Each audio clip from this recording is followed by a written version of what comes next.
Movie की शुरुआत होती है पेरिस से, जहां रात के वक्त सभी लोग नेशनल हॉलीडे को सेलिब्रेट कर रहे थे। इसी दौरान हम माइकल नाम के एक आदमी को देखते हैं जो पेशे से एक चोर था और आज भी वो इन बहुत सारे लोगों की जेब काट रहा था। तभी अचानक से वहाँ पर एक लड़की आती है जिसने अपने शरीर पर कोई भी कपड़े नहीं पहने हुए थे और उसको देखते ही आसपास के लोग बहुत ज्यादा हैरान हो जाते हैं। फिर इसी मौके का फायदा उठाकर माइकल जल्दी से अपना काम खत्म करके वहाँ से भाग जाता है। अगले सीन में हम उसको एक मेट्रो स्टेशन पर देखते हैं जहाँ कुछ देर बाद वो लड़की भी आ जाती है जिसने अभी थोड़ी देर पहले ही अपने कपड़े उतार कर उन लोगों के होश उड़ा दिए थे। दरअसल ये लड़की माइकल के साथ मिली हुई है। अब ट्रेन के अंदर ये दोनों कुछ देर तक आपस में बातें करते हैं। तभी माइकल की नजर दो पुलिस ऑफिसर्स पर पड़ती है जो ट्रेन में छानबीन कर रहे थे। फिर उन्हें देखकर माइकल जल्दी से अगले स्टेशन पर ही उतर जाता है, लेकिन वो अपनी साथी को इस बारे में कुछ भी नहीं बताता। अगले सीन में हम जीन नाम के एक आदमी को देखते हैं जो अपने पास रखे टाइम बॉम्ब को एक टेडी बियर के अंदर छुपा देता है और फिर वो अपनी गर्लफ्रेंड जोई को एक एड्रेस बताता है जहां पर उसको वो टेडी बियर रखकर आना था। लेकिन ये सब जानने के बाद जोई काफी ज्यादा घबरा जाती है, लेकिन फिर जीन उसको समझाता है कि तुम्हें चिंता करने की कोई जरूरत नहीं है क्योंकि इस ब्लास्ट में किसी की भी जान नहीं जाएगी। हम ये सब इसलिए कर रहे हैं ताकि सरकार को अपनी गलती का एहसास हो। इन सारी बातों को सुनने के बाद जोई जीन का काम करने के लिए राजी हो जाती है। फिर जाने से पहले जोई अपने सिर पर एक विग पहन लेती है और फिर अपना पूरा हुलिया चेंज कर लेती है ताकि कोई भी उसको पहचान ना पाए। फिर वो उस टेडी बियर को एक बैग में रखकर जीन के बताए हुए एड्रेस पर पहुंच जाती है। लेकिन तभी अचानक से उस ऑफिस में कुछ वर्कर्स आ जाते हैं जिनको देखकर जोई बहुत ज्यादा डर जाती है क्योंकि वो किसी की भी जान नहीं लेना चाहती थी। फिर इस मामले से बचने के लिए जोई टेडी बियर वाला बैग उठाकर ऑफिस से बाहर आ जाती है और फिर वो घबराते हुए जीन के पास कॉल करके उसको सारी बात बता देती है कि ऑफिस में कुछ मासूम लोग भी मौजूद हैं, इसलिए मैंने अपना काम पूरा नहीं किया। अब इस बात पर जीन और उसके बीच में लड़ाई होने लगती है। वहीं दूसरी तरफ हम माइकल को देखते हैं जिसकी नजर परेशान जोई पर पड़ती है। अब माइकल को ऐसा लगता है कि शायद उसके बैग में कोई कीमती चीज होगी, इसलिए वो उस बैग को चुराने का फैसला करता है। फिर जैसे ही जोई निराश होकर सीढ़ियों पर बैठती है तो माइकल सही मौके का फायदा उठाकर उसके बैग को चुरा लेता है। अगले सीन में हम जीन को देखते हैं जो अपने साथियों से एक कार में बैठकर बातें कर रहा था। उसका साथी रफी उसको बताता है कि मुझे जोई पर बिल्कुल भी भरोसा नहीं है, मुझे नहीं लगता कि वो हमारा काम कर पाएगी। तभी जीन कहता है कि तुम बिल्कुल भी टेंशन मत लो, मैं आज ही जोई से हमारा काम पूरा करवाऊंगा। वहीं दूसरी तरफ माइकल जोई का चुराया हुआ बैग चेक कर रहा था और उस बैग में उसको सिर्फ टेडी बियर ही मिलता है जिसको देखकर वो बिल्कुल भी खुश नहीं होता। तभी अचानक से बैग में रखा जोई का फोन बजने लगता है जिस पर जीन की ही कॉल आ रही थी। फिर कुछ देर तक सोचने के बाद माइकल जीन का फोन काटकर अपने घर की तरफ जाने लगता है और जोई का बैग एक कूड़ेदान के पास रख देता है क्योंकि उसको टेडी बियर में बिल्कुल भी दिलचस्पी नहीं थी। फिर वो जैसे ही थोड़ा और आगे जाता है तो अचानक से उस जगह पर एक जोरदार धमाका हो जाता है जिसमें 4 मासूम लोग मारे जाते हैं, लेकिन लकीली माइकल इस हादसे से बच जाता है। अब वो भी ये बात समझ जाता है कि जोई के बैग में रखा टेडी बियर एक बॉम्ब था और ये सब पता चलने के बाद माइकल बिना वक्त गवाए वहां से भाग जाता है। अगले सीन में हम फ्रांस के head of national security Victor को देखते हैं जो मीडिया के सामने इस हादसे के बारे में बात कर रहा था। फिर वो सभी को भरोसा दिलाता है कि हम जल्दी से जल्दी इसके असली गुनहगार को पकड़ लेंगे। फिर थोड़ी बहुत इन्वेस्टिगेशन के बाद विक्टर को पता चलता है कि इस मामले में माइकल का हाथ था क्योंकि उसको ही एक सीसीटीवी फुटेज में वो बैग रखते हुए देखा गया था। फिर ये सब देखने के बाद विक्टर माइकल को एक आतंकवादी घोषित कर देता है और फिर उसको पकड़ने का काम CIA को सौंप देता है ताकि वो जल्दी से जल्दी इस मामले को निपटा सके। अब CIA वाले अपने टॉप एजेंट शॉन को इस केस की जिम्मेदारी देते हैं क्योंकि उसने आज तक अपना कोई भी काम अधूरा नहीं छोड़ा। तभी हम माइकल को देखते हैं जो अपने घर पर पहुंच गया था और उसको न्यूज चैनल के जरिए पता चलता है कि विक्टर ने उसको आतंकवादी घोषित कर दिया है। फिर ये बात जानने के बाद माइकल जल्दी से अपना सारा जरूरी सामान पैक करता है ताकि जितनी जल्दी हो सके वो इस देश को छोड़कर भाग जाए। दूसरी तरफ शॉन अपनी पूरी टीम के साथ मिलकर माइकल के फोन नंबर का पता लगा लेता है और फिर उसको ट्रैक करके वो माइकल के घर का एड्रेस भी निकाल लेता है। अगले सीन में हम फिर से माइकल को देखते हैं जो अपनी सारी पैकिंग करने के बाद अपने घर से भागने की कोशिश कर रहा था, लेकिन तभी उसको सीढ़ियों पर शॉन नजर आ जाता है जिसको देखकर वो समझ जाता है कि जरूर ये किसी डिपार्टमेंट का ही आदमी होगा। फिर वो खुद की जान बचाने के लिए अपनी बिल्डिंग की छत पर चढ़कर वहां से भागने लगता है। इसी दौरान शॉन भी उसको देख लेता है और फिर उसका पीछा करने लगता है। थोड़ी दूर जाने के बाद माइकल एक घर में घुस जाता है है जहाँ पर शॉन और उसके बीच में लड़ाई होने लगती है। लेकिन तभी अचानक से घर का मालिक शॉन पर हमला कर देता है और इसी बात का फायदा उठाकर माइकल एक बार फिर से भाग निकलता है। लेकिन शॉन भी हार नहीं मानता। वो घर के मालिक को ठिकाने लगाने के बाद दोबारा से माइकल का पीछा करने लगता है। फिर जल्दी ही वो एक मार्केट में पहुंच जाते हैं जहां माइकल अपने कपड़े बदलने के बाद एक स्कूटी पर बैठकर वहां से भागने की कोशिश करता है। लेकिन इसी दौरान शॉन उसके सामने आकर उसको एक जोरदार मुक्का मारता है और फिर वो उसको अरेस्ट करके अपने साथ ले जाता है। अगले सीन में हम जॉय को देखते हैं जो जीन के घर पर बैठकर रो रही थी क्योंकि उसकी ही गलती की वजह से 4 लोग धमाके में मारे गए। फिर वो जीन को भी समझाती है कि किसी ने मेरा बैग चोरी कर लिया था, इसी वजह से ये सब कुछ हुआ। तभी हम जीन की टीम के बाकी लोगों को देखते हैं। फिर उनका टीम लीडर रफी सभी को कहता है कि एक बार हमें जॉय से अच्छे से पूछताछ करनी चाहिए ताकि हम सारी सच्चाई जान सके। फिर वो जल्दी से जीन के घर पर पहुंच जाते हैं। जीन अचानक से अपने साथियों को देखकर समझ जाता है कि जरूर इनका इरादा जॉय को मारने का होगा क्योंकि वो उनके प्लान के बारे में सब कुछ जानती थी। फिर ये बात पता चलने के बाद जीन तुरंत जॉय को अपने घर से बाहर कर देता है और समझाता है कि जितनी जल्दी हो सके तुम इस शहर से दूर चली जाओ क्योंकि ये लोग तुम्हें मारने के लिए किसी भी हद तक जा सकते हैं। अगर तुम्हें अपनी जान प्यारी है तो तुम मुझे भूल जाना। और इतना कहने के बाद वो घर का दरवाजा बंद कर लेता है। अगले सीन में हम शॉन को देखते हैं जो माइकल को एक सीक्रेट जगह पर लाकर उससे पूछताछ कर रहा था। फिर माइकल उसको कहता है कि मेरा भरोसा करो, मैं कोई आतंकवादी नहीं हूँ, मुझे बस छोटी मोटी चोरियां करनी आती है और मैं उसी की वजह से इतने बड़े मामले में फंस गया। कल रात मैंने एक औरत का बैग चोरी किया था क्योंकि मुझे लगा जरूर इसमें पैसा होगा, लेकिन मैं बिल्कुल गलत था। मुझे उस औरत के बैग में एक फोन भी मिला था जो अभी भी मेरे ही पास है। ये बात सुनने के बाद शॉन उसको कहता है कि मुझे तुम्हारी बातों पर बिल्कुल भी भरोसा नहीं हो रहा, आखिर मैं कैसे मानूं कि तुम सच में कोई चोर हो। फिर माइकल जवाब देता है कि अगर तुम मुझे मौका दो तो मैं अभी की अभी तुम्हारा वॉलेट चोरी करके दिखा सकता हूँ। फिर शॉन इस बात पर राजी हो जाता है जिसके बाद ये दोनों एक दूसरे के सामने खड़े हो जाते हैं। माइकल शॉन से आकर टकराता है लेकिन शॉन उसको कहता है बच्चे मेरा वॉलेट अभी भी मेरे ही पास है। फिर शॉन उसको कहता है कि मैं अपना काम बहुत ही सफाई से करता हूँ, तुम अपने वॉलेट को चेक करो, उसमें तुम्हें एक भी पैसा नहीं मिलेगा। फिर शॉन अपना वॉलेट चेक करता है और उसके होश उड़ जाते हैं क्योंकि उसके सारे पैसे गायब हो चुके थे। अब उसको भरोसा हो जाता है कि माइकल सच में सिर्फ एक चोर ही है और उसने अब तक जो कुछ भी कहा वो एकदम सही है। अगले सीन में हम रफी को देखते हैं जो जॉय का फोन चेक करके उसको ढूंढने की कोशिश कर रहा था, लेकिन वो फोन इस वक्त माइकल के पास था, इसलिए रफी अनजाने में सीधा माइकल की लोकेशन पर ही पहुंच जाता है। फिर दरवाजा नॉक करने पर शॉन अपने कमरे में लगे कैमरा को चेक करता है और उसे पता चलता है कि कुछ लोग डिलीवरी कंपनी से एक पार्सल देने के लिए आए हैं। फिर जब वो बाहर जाता है तो रफी उसको कहता है कि हम जॉय नाम की एक औरत का पार्सल लेकर आए हैं। इस बात पर शॉन रफी को साफ साफ मना कर देता है कि यहाँ पर कोई जॉय नाम की औरत नहीं रहती, लेकिन रफी तो बार बार बस यही बात बोले जा रहा था कि हमारी लोकेशन एकदम सही है, हमें यहीं पर यह पार्सल डिलीवर करना है। अब उनकी बातें सुनने के बाद शॉन को भी कहीं ना कहीं शक हो जाता है कि जरूर ये लोग जॉय को मारना चाहते हैं। तभी अचानक से रफी की नजर माइकल पर पड़ती है जो एक दीवार के पीछे छुपकर सारी बातें सुन रहा था।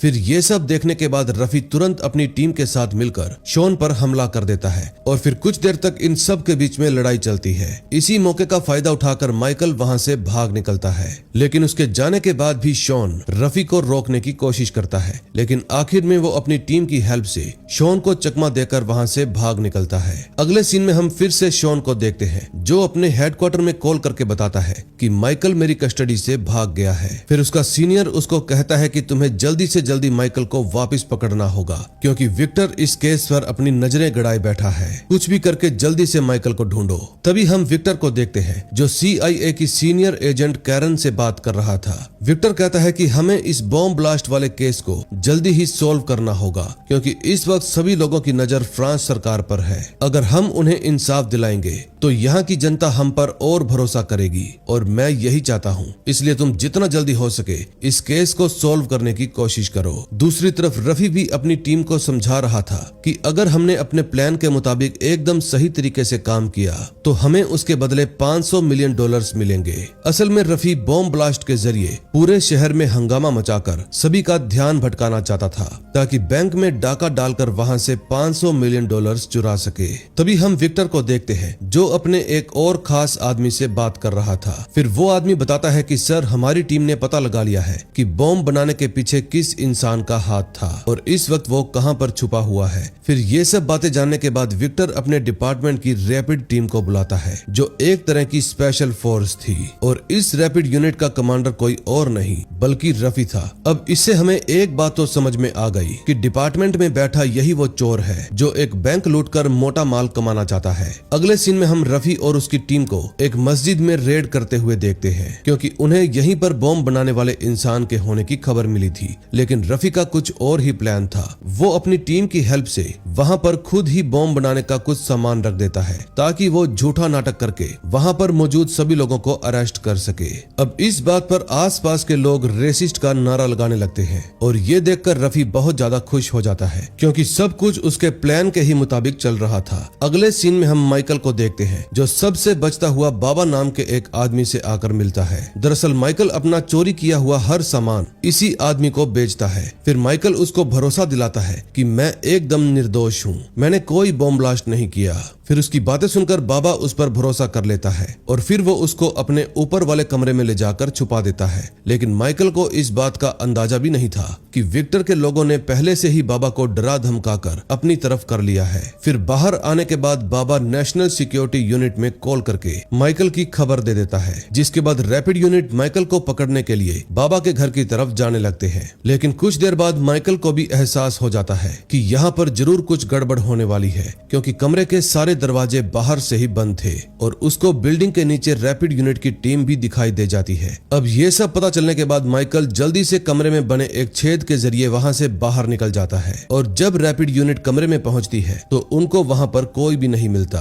फिर वो लोग बाबा को पीटने लगते हैं। लेकिन इसी दौरान रफी की नजर कमरे में बने छेद पर पड़ती है और वो समझ जाता है कि माइकल इसके जरिए ही भागा होगा। अब माइकल किसी तरह से छुपते छुपाते बिल्डिंग के नीचे पहुंच जाता है। लेकिन इसी दौरान रैपिड यूनिट का स्नाइपर उसको देख लेता है और फिर वो उसको शूट करने की कोशिश करता है। तभी ऐन मौके पर वहां शॉन की एंट्री होती है जो माइकल को अपनी कार में बिठाकर उसकी जान बचा लेता है। फिर कुछ देर बाद वो दोनों उस जगह पर पहुंच जाते हैं जहां पर जोई अपने दोस्तों के साथ रह रही थी। फिर शॉन घर का दरवाजा खटखटाने के बाद वहां के लोगों से जोई के बारे में पूछता है, लेकिन उसके हाथ कुछ भी नहीं लगता क्योंकि पोल नाम का एक आदमी अपने दोस्तों के साथ मिलकर जोई को एकदम सही सलामत वहां से निकाल कर ले गया था। फिर इसी दौरान वो लोग शॉन की कार में भी आग लगा देते हैं ताकि वो उनका पीछा ना कर सके। फिर शॉन और माइकल जल्दी से दूसरी कार में बैठकर पोल की दुकान पर पहुंच जाते हैं क्योंकि उनको पूरा भरोसा था कि वो यहाँ पर जरूर आएगा। फिर माइकल शॉन के कहने पर दुकान के अंदर जाकर कुछ लोगों के सामान की अदला बदली कर देता है ताकि उनके बीच लड़ाई झगड़ा शुरू हो जाए। फिर जैसे ही लड़ाई शुरू होती है माइकल इस मौके का फायदा उठाकर पोल का वॉलेट चुरा लेता है जिसमें उसके घर का एड्रेस मौजूद था।